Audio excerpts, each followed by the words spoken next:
গরমের দিনে হালকা পাতলা এই রেসিপি একবার যাকে বানিয়ে খাওয়াবে আর অন্য রেসিপি খেতে ইচ্ছে করবে না। এইভাবে একবার হলো ট্রাই করে দেখতে পারেন, খেতে দুর্দান্ত হয়, গরমে তৃপ্তিদায়ক এই রেসিপি। নমস্কার বন্ধুরা, অমৃতা কুকিং চ্যানেলে সবাইকে স্বাগত জানিয়ে আবারও হাজির হয়েছি।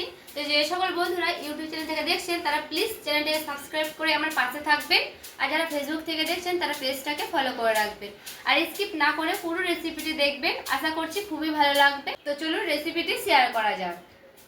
এখানে দেখুন বন্ধুরা, নিয়ে নিয়েছি ঝিঙে। তো ঝিঙেটাকে আমি খুব ভালো মতো করে ধুয়ে নেব।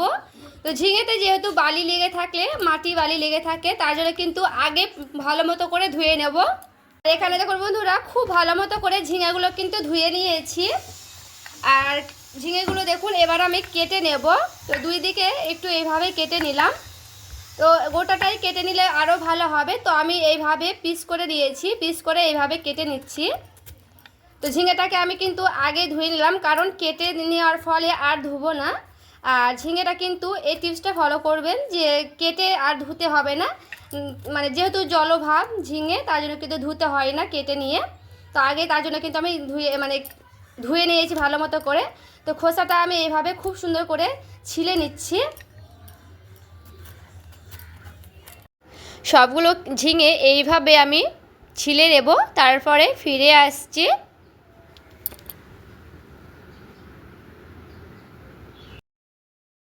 দেখো ঝিঙের খোসাগুলো খুব ভালো মতো করে ছিলে নিয়েছি। এরপরে এই ঝিঙেটাকে দেখুন এইভাবে আমি কেটে নেব। তো এইভাবে লম্বা করে কেটে নিচ্ছি, 2 পিস করব। এরপরে এইভাবে কেটে নিচ্ছি, খুব একটা ছোট করব না, এইভাবে করলেই হয়ে যাবে। তো আমার এই সাইজ করে কেটে নিচ্ছি। তো সবগুলো ঝিঙে আমি এই সেমভাবেই কেটে নেব। আর ঝিঙে কিন্তু আমি আর ধোবো না, এইভাবেই কেটে নিয়ে রান্না করব সরাসরি। তো সবগুলো ঝিঙে কিন্তু এইভাবেই কেটে নিচ্ছি।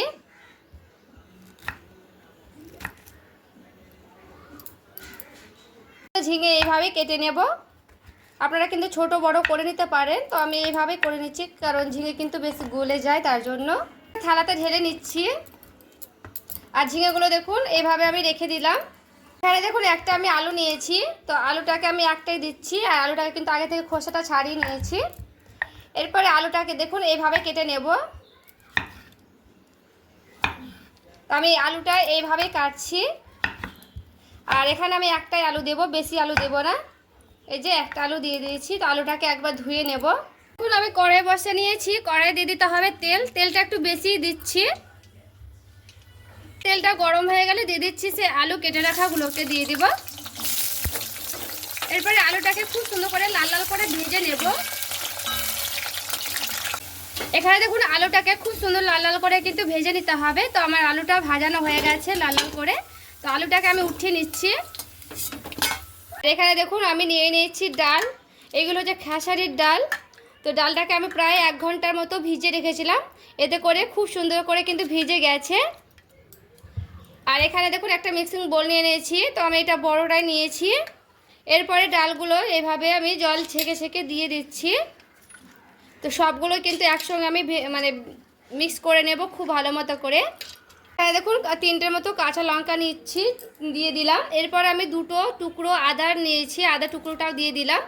এরপরে খুব ভালো মতো একটা মিহি পেস্ট করে নেব, তারপরে নিয়ে ফিরে আসছি। আর এই যে দেখুন বন্ধুরা, এখানে আমি খুব সুন্দর করে একটা মিহি পেস্ট করে নিয়েছি। এটা কিন্তু অবশ্য মিহি পেস্ট করে নিতে হবে, কিন্তু দেখতে হবে বেশি যেন পাতলা না হয়ে যায়। এরকম একটু শুকনো শুকনো লাগবে এই পেস্টটা। এখানে আমি খুব ভালো মতো করে কিন্তু নামিয়ে নিয়েছি। আর দেখুন খুব সুন্দর একটা পাতলা করে নিয়ে শুকনো শুকনোই হয়েছে। তো এখানে আমি দিয়ে দিচ্ছি লবণ পরিমাণ মতো, যেমন লাগবে সেমন পরিমাণে কিন্তু লবণটা দিয়ে দিতে হবে। এরপরে দিয়ে দিতে হবে সেই হলুদের গুঁড়া, কাশ্মীরি লঙ্কার গুঁড়া দিচ্ছি, গোটা জিরে মুখে দিলে মুখে পড়লে খেতে ভালো লাগবে, তার জন্য দিলাম। এটার মতো দিয়ে দিচ্ছি হিং পাউডার, দিচ্ছি অল্প পরিমাণে চিনি। তো এগুলোকে খুব সুন্দর করে এইভাবে আমি একটু ফেটিয়ে নেব। এই ডালটা একটু ভালো মতো করে ফেটিয়ে নেওয়ার চেষ্টা করবেন। যত ভালো ফেটানো হবে তত কিন্তু বড়াগুলো খেতে ভালো লাগবে, একেবারে নরম হবে। তো এইভাবে খুব সুন্দর করে কিন্তু ফেটিয়ে নিচ্ছি। দেখুন খুব ভালো মতো করে আমি ডালটাকে ফেটিয়ে নিয়েছি। ডালটা কিন্তু এভাবে একটু ফেটিয়ে নিতে হবে। আর দেখে বুঝতে পারছেন কত সুন্দর কিন্তু ফেটানো হয়েছে। এই দেখুন ওই আলু ভাজার তেলে কিন্তু আমি তেলটা একটু বেশি করে দিয়েছিলাম, কারণ এই ডালের বড়াগুলো ভাজার জন্য। তো খুব একটা বড় করব না, এইভাবে আমি ভেজে নিচ্ছি। আপনারা কিন্তু বড় করে ভাজলেও হবে, যে যেমন করে ভাজবে সেভাবে ভেজে নিতে পারেন। তো আমি কিন্তু এইভাবে ছোট ছোট করে ভাজবো এই বড়াগুলো। তো দেখুন এইভাবে গোল গোল করে খুব সুন্দর করে নিচ্ছি। আর যেহেতু এটা খুব পাতলা হয়নি, শুকনো শুকনো হয়েছে, তার জন্য কিন্তু এরকম লাগছে। শুকনো শুকনো করার চেষ্টা করবেন এই বড়াগুলো, মানে ডালটাকে। তো এইভাবে আমি খুব সুন্দর করে ভেজে নিচ্ছি। এখানে দেখুন আমি অল্প অল্প করে ভেজে নেব। তো এক পিঠ হয়ে গেছে, তো এইভাবে আর এক পিঠ আমি উল্টে নিচ্ছি। তো এইভাবে হালকা হালকা করে কিন্তু গ্যাসের আঁচটাকে আমি একেবারে কমিয়ে দিয়েছি। আর হালকা করে এইভাবে ভেজে নিতে হবে। তো এই পিঠটাও এইভাবে আমি হালকা করে গ্যাসের আঁচ কমিয়ে দিয়ে ভেজে নেব, ভিতর থেকে খুব সুন্দর করে মুচমুচে করে নেব। তো এইভাবে আমি 2-3 ব্যাচে ভেজে নেব সবগুলোকে। যে এইভাবে লাল লাল করে ভেজে নিতে হবে, আর বেশি কড়া করব না, এইভাবে ভেজে নিলে হয়ে যাবে। তো এইভাবে আমি উঠিয়ে নিচ্ছি একটা বাটিতে। তো আবারও সেমভাবে আমি ওইভাবেই করে নেব, অল্প অল্প করে গোল গোল করে। তো এখানে আমি সবগুলো ওই সেমভাবেই করে নিচ্ছি। প্রায় আমি 3 ব্যাচে ভেজে নিয়েছি। তো এইগুলোকে উঠিয়ে নিচ্ছি। তো সবগুলোই আমার ভাজানো হয়ে গেছে। এরপরে ওই তেলে আমি দিয়ে দিচ্ছি সে ঝিঙেগুলো হালকা করে ভেজে নেব।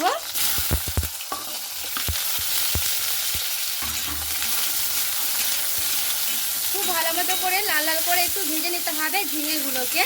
এরপরে দেখুন ঝিঙেগুলোকে আমি এইভাবে খুব ভালো মতো করে ভেজে নিয়েছি। আর ঝিঙেতে কিন্তু লবণ দিইনি, লবণ দিলে কিন্তু ঝিঙেতে জল ছেড়ে যায়, তো লবণ কিন্তু দিতে হবে না। তো এরপর আমি ঝিঙেটাকে এইভাবে ভেজে উঠিয়ে নিচ্ছি।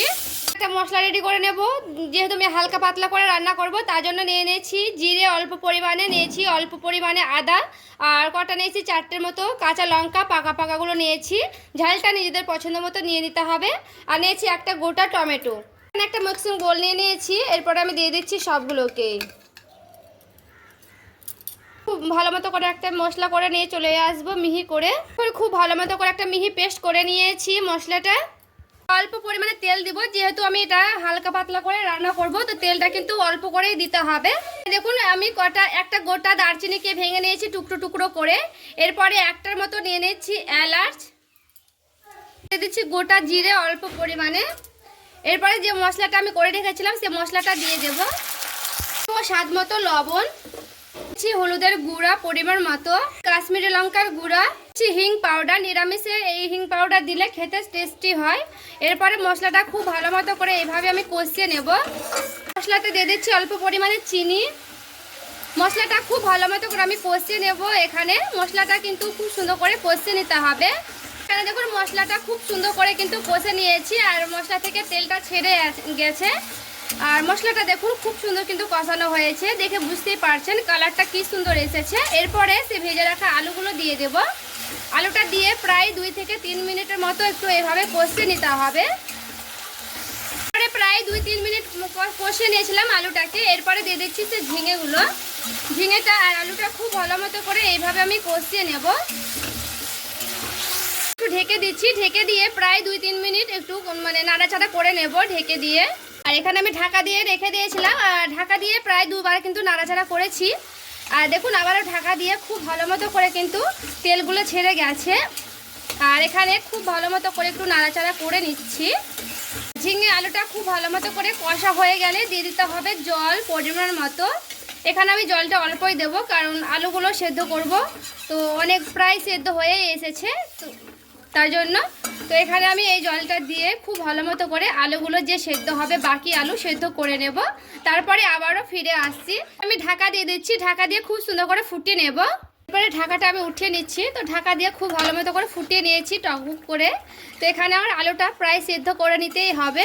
তো আলুটা দেখুন খুব সুন্দর কিন্তু সেদ্ধ হয়ে গেছে। আমি একটা ভেঙেও দেখাচ্ছি, এই যে দেখুন খুন্তি দিয়ে দেখাচ্ছি। খুব ভালো মতো করে কিন্তু আলুটা সেদ্ধ হয়ে গেছে। এরপরে যে আমি বড়াগুলো করে নিয়েছিলাম সবগুলোই বড়া আমি দিয়ে দিচ্ছি এইভাবে। এইগুলো কিন্তু শুকনো শুকনো ভাতের সঙ্গেও খেতে পারবেন। এরপরে হালকা করে এইভাবে একটু নাড়াচাড়া করে নেব। এখানেও প্রায় 2 মিনিটের মতো একটু ফুটিয়ে নেব বড়াগুলো দিয়ে। এতে দেখবেন বড়াগুলো ফুলে ডবল হয়ে যাবে। আর এখানে দেখুন বন্ধুরা বড়াগুলো দিয়ে খুব ভালো মতো করে ফুটিয়ে নিয়েছি। আর এই যে দেখুন বড়াগুলো ডবল হয়ে ফুলে গেছে, দেখে বুঝতে পারছেন কত ছোট ছোট করেছিলাম আর কতটা বড় হয়েছে। তো এইভাবে কিন্তু ফুটিয়ে নিতে হবে, আর ঠান্ডা হয়ে গেলে আরও কিন্তু বড় হয়ে যাবে বড়াগুলো। তারপর আমি নামিয়ে নিচ্ছি পুরোপুরিভাবে, তারপরে আবারও ফিরে আসছি।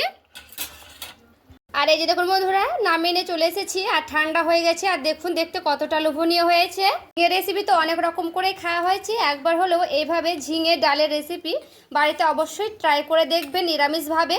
আর গরমের দিনে হালকা পাতলা এরকম রেসিপি হলে আর কোনো কথাই হবে না, এই দিয়ে পুরো ভাত খেয়ে নিতে পারবেন। আজকে ডাল ঝিঙে রেসিপি কেমন লেগেছে আপনাদের অবশ্যই কমেন্ট করে জানাতে ভুলবেন না। আর ভালো লেগে থাকলে প্লিজ লাইক করবেন, আর চ্যানেলটাকে সাবস্ক্রাইব করে আমার পাশেই থাকবেন। দেখা হচ্ছে আরও একটি রেসিপির সঙ্গে। সবাই ভালো থাকবেন, সুস্থ থাকবেন।